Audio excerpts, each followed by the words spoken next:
तो भी समझेंगे कि रेशियो एंड प्रोपोर्शन क्या है। मैंने इसको कई बार और समझा दिया है, बट फिर से एक बार समझ लेते हैं। तो in the first point you can see क्या लिखा हुआ है, ए रेशियो बी। यहाँ पे उत्सव you were telling me something, क्या बता रहे थे? स्कूल में टीचर्स कह रहे कि ए रेशियो बी मत पढ़ना, ए टू बी पढ़ सकते हैं। यस, बिल्कुल सही बोल रहे हो। इसको पढ़ते नहीं है, ये मेरे से अभी से फ्लो में निकल गया। इसको पढ़ते नहीं है ऐसे, ठीक है। अब इसको ए इज टू बी या तो क्या पढ़ सकते हो? ए टू बी पढ़ सकते हो, ठीक। तो ए रेशियो बी नहीं पढ़ते। फॉर एग्जाम्पल अगर ये लिखा है, so you cannot read this as 2:3. अब the thing is, when I am solving the question, तुम इसको कुछ भी पढ़ो कोई फर्क नहीं पड़ता। Why? क्योंकि मुझे क्वेश्चन सॉल्व करना है। But if you are telling something, if you are teaching someone, तो तुमको उसका करेक्ट प्रोनाउंसिएशन बताना चाहिए, हाउ टू रीड दिस। तो while solving question it doesn't matters how you pronounce it. समझ में आ रहा है? लेकिन अगर किसी को आप पढ़ा रहे हो तो आपको फिर सही उच्चारण बताना पड़ेगा, कैसे उच्चारण करना है। तो आप इसको पढ़ोगे ए इज टू बी, जैसे 2:3 या 2:3 बोलोगे। 3:5 लिखा होता। अब देखो मैंने फिर से बोला 3:5, क्योंकि वो लेमेंस लैंग्वेज है। लेमेंस लैंग्वेज मतलब आसान भाषा में बच्चों को समझ में आ जाता है। Getting it? मैं क्या कह रहा हूँ, मुझे किसी को समझाना है तो 2, अगर मुझे 5 और रेशियो और 3 बताना है तो मैं उसको 5:3 बोल दूँ तो बच्चा जल्दी समझ जाएगा। 5:3 बोलूँगा तो बच्चा जल्दी समझेगा नहीं। तो करेक्ट तो यही है कि हम लोग ए रेशियो बी नहीं बोलते हैं, ठीक है। बट समझाने हेतु आप बोल सकते हो, इट डजंट मैटर्स। लेकिन किसी को आप बता रहे हो कि टेक्निकली सही क्या है, तो जो तुम कह रहे हो वो एकदम सही है, कोई गलती नहीं है उसमें। अब ये चीज समझना है कि ये जो the first term in the given ratio, ये पूरा एक रेशियो कहलाएगा। The first term is called antecedent. क्या बोलोगे? एंटीसीडेंट। और सेकंड वाले टर्म को क्या बोलोगे? कॉन्सिक्वेंट बोलोगे। ये बहुत बच्चों को नहीं पता होता है, ठीक है। छोटी क्लासेस में शायद, आई डोंट नो छोटी किताबों में दिया है कि नहीं, बट पता नहीं होता बच्चों को। तो ये चीज दिमाग में रखो, this is called antecedent. The first one is called antecedent, this is called consequent. जो बाद में आप ए बाय बी लिख देते हो और वो न्यूमरेटर और डिनोमिनेटर में कन्वर्ट हो जाता है, ठीक है। अब यहाँ पे मैंने कुछ बहुत इंपॉर्टेंट पॉइंट्स लिखे हैं, वो पढ़ना बहुत जरूरी है, ठीक है। फॉर एग्जाम्पल, जब we already know that this can be written as this, ये तो हमको पता ही है। बट ये दोनों सेम चीज है नहीं, ये है नहीं सेम चीज।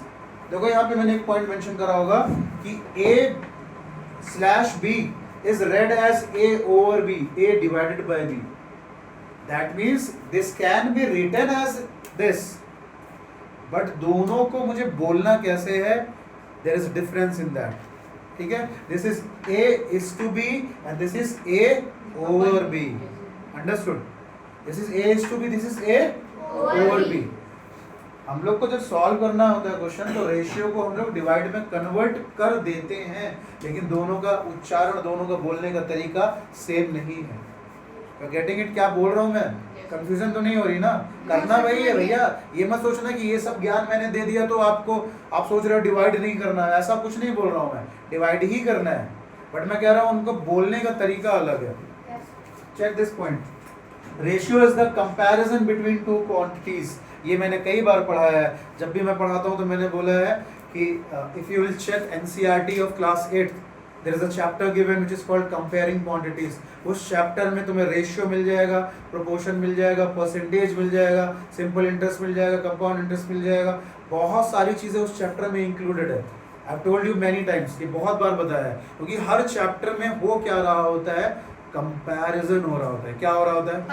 कंपैरिजन हो रहा होता है इन एवरी सिंगल टॉपिक जो उस किताब में दिए हुए हैं। अभी हो सकता है वो अलग अलग करके देते हो, बट लाइक अभी मैं लास्ट ईयर किसी को पढ़ा रहा था, तो उसके और पीछे में पढ़ा रहा था, 3 साल पहले की बात है। सो 8th क्लास में कुछ बच्चों की किताबें एनसीईआरटी थी। यहाँ की बात नहीं है, मैं दूसरे जगह की बात कर रहा हूँ। कुछ बच्चों की एनसीईआरटी थी, उनके में सारे topics profit loss, sales tax, ये सारे परसेंटेज, ये टॉपिक जो भी पढ़ रहे हैं ये एक ही चैप्टर में दिया था, चैप्टर नंबर 8 में कंपेयरिंग क्वांटिटीज में। और कुछ बच्चों की जो किताबें थी, जैसे डीपीएस के बच्चे भी थे मेरे पास वहाँ पे, दिल्ली पब्लिक स्कूल के, तो डीपीएस के जो बच्चे थे उनकी किताबों में क्या दिया हुआ था, बेटा बहुत आराम से बैठने के लिए, या तो यहाँ पे बैठ जाओ या तो यहाँ पे बैठ जाओ, आ जाओ ऐसे निकल के यहाँ बैठ जाओ।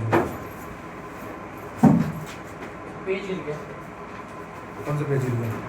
तो डीपीएस की किताब में हर चैप्टर अलग अलग दिया हुआ था, मैं बस ये बोल रहा हूँ। तो अगर आपकी किताब में चैप्टर अलग अलग दिया है और एक किताब में वो चैप्टर, कई सारे चैप्टर एक ही टॉपिक में दिए हैं, तो उसका कुछ मतलब है। एनसीईआरटी वाले बेवकूफ़ नहीं होते, ठीक है।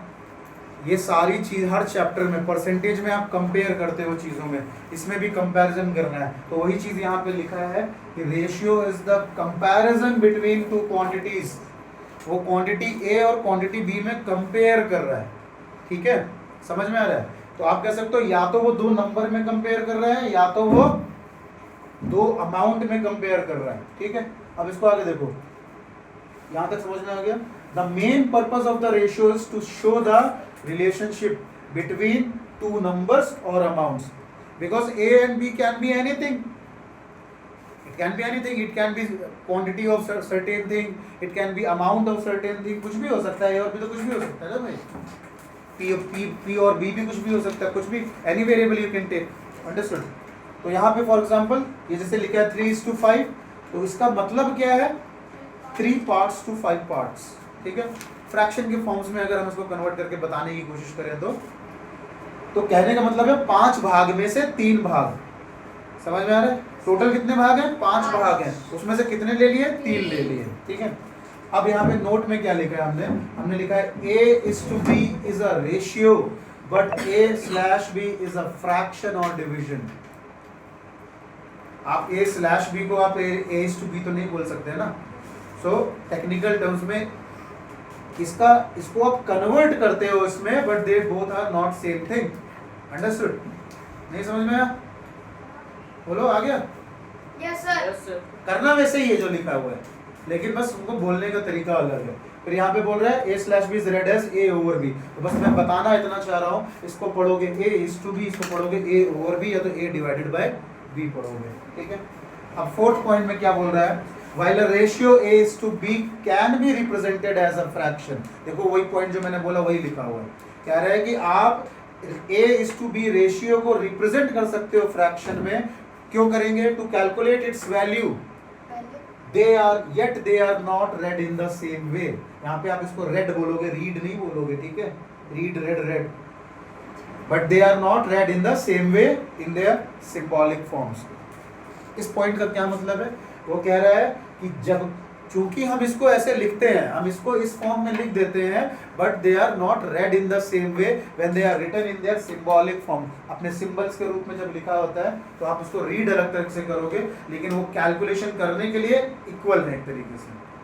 And last but not the least, यहाँ क्या बोल रहा है, द मल्टी, ये पॉइंट बहुत इंपॉर्टेंट है, आई होप ये पॉइंट समझ में आया होगा, जिनकी इंग्लिश खत्म है उनको नहीं समझ में आया होगा। ये कह रहा है कि जैसे A:B है, तो मैं A और B में कुछ भी मल्टीप्लाई कर दूं, कुछ भी डिवाइड कर दूं, उस रेशियो को कोई फर्क नहीं पड़ेगा, बशर्ते 0 मल्टीप्लाई नहीं होना चाहिए। इक्विवेलेंट फ्रैक्शन की बात कर रहा है, 2/3 में ऊपर 2 मल्टीप्लाई कर दिया, नीचे भी 2 मल्टीप्लाई कर दिया, फ्रैक्शन में कोई फर्क पड़ा क्या, नहीं पड़ा, समझ में आ रहा है। आपने 4/12 में ऊपर 3 डिवाइड कर दिया, नीचे 3 डिवाइड करा, कोई फर्क पड़ा क्या, नहीं पड़ा, ठीक है। हाँ, अलग अलग करोगे तो थोड़ा सा रेशियो में फर्क पड़ जाएगा। तो बस ये बोल रहा है, द मल्टीप्लिकेशन और division of the each term of a ratio by the same, बोला है ना सेम नंबर ही तो बोला मैंने, सेम नंबर से मल्टीप्लाई या सेम नंबर से डिवाइड कर दिया, बशर्ते वो नॉन जीरो होना चाहिए, मतलब जीरो नहीं होना चाहिए। क्योंकि मान लो रेशियो है 1:2, 1/2, उसको 0 से मल्टीप्लाई कर दोगे तो वो तो अब आधा रहा नहीं, उधर रहा ही नहीं, चेंज हो गया ना। 1 × 0 0, 2 × 0 0, तो पहले था हाफ, अब कर दिया 0 0, तो अलग हो गया। लेकिन उसमें 2 मल्टीप्लाई कर दिया ऊपर नीचे तो भी वो हाफ है, ये बोल रहा है ये पॉइंट। और इसी पॉइंट से आपका जो निकल के आता है, जो हम पढ़ते हैं, क्या पढ़ते हैं, इक्विवेलेंट फ्रैक्शंस, इसी से निकल के आता है इक्विवेलेंट रैशनल नंबर्स, ठीक है। ये जितने पॉइंट मैंने लिखाए हैं these points were related to ratio. अब the most complicated part is proportion. Complicated part कौन सा है? प्रोपोर्शन. प्रोपोर्शन का थोड़ा सा हिंट दे देता हूँ, उसके बाद फिर हम उसको लिख करके बाद में समझेंगे नेक्स्ट क्लास में. अब for example this is a ratio given A is to B. क्या हो गया? क्यों नहीं हंसी कंट्रोल हो रही? हाँ, हंसी क्यों नहीं कंट्रोल हो रही? तो फिर घर जाओ, मम्मी को बताओ. मम्मी को भी नहीं बता सकते? मम्मी बता सकते हो लेकिन जाओ. मम्मी को बता सकते हो लेकिन मुझे नहीं बता सकते? सर जाएगा नहीं. नहीं, मैं वो कह रहा हूँ जो कह रहा है. शर्म लग रही है. बता देंगे बात बता. सर भैया मालूम बात कर. तो देखो A is to B. बैठ जाओ, तुम्हारा पेट दर्द लगेगा, तुम खड़े रहोगे फिर. और यहाँ पे C, तुमको पनिशमेंट दी थी कि नहीं मैंने? तो खड़े रहो, मैं भूल लेता हूँ पनिशमेंट देके. बैठ जाओ. अच्छा, तो two ratios are given. This is the first ratio A is to B. This is the second ratio C is to D. अगर मुझे इन दो रेशियो को कंपेयर करना है, वहां पे बात आती है प्रोपोर्शन की. उसको करेंगे कल की क्लास में, क्योंकि अभी इंग्लिश भी करनी है. ठीक है, और उसको लिखेंगे कैसे? बीच में आप ऐसा सिंबल लगा दोगे और इसमें फिर बहुत सारे टॉपिक निकलते हैं. मीन एक्सट्रीम निकलेगा, सेकंड रेशियो निकालना, थर्ड रेशियो निकालना, और इसमें दिमाग खराब हो जाता है क्योंकि इसके क्वेश्चन भाई ओलंपियाड में आते हैं और अच्छे अच्छे क्वेश्चन आते हैं. ठीक है, उसको हम लोग नेक्स्ट क्लास में करेंगे. ठीक है, अभी इंग्लिश निकालूंगा.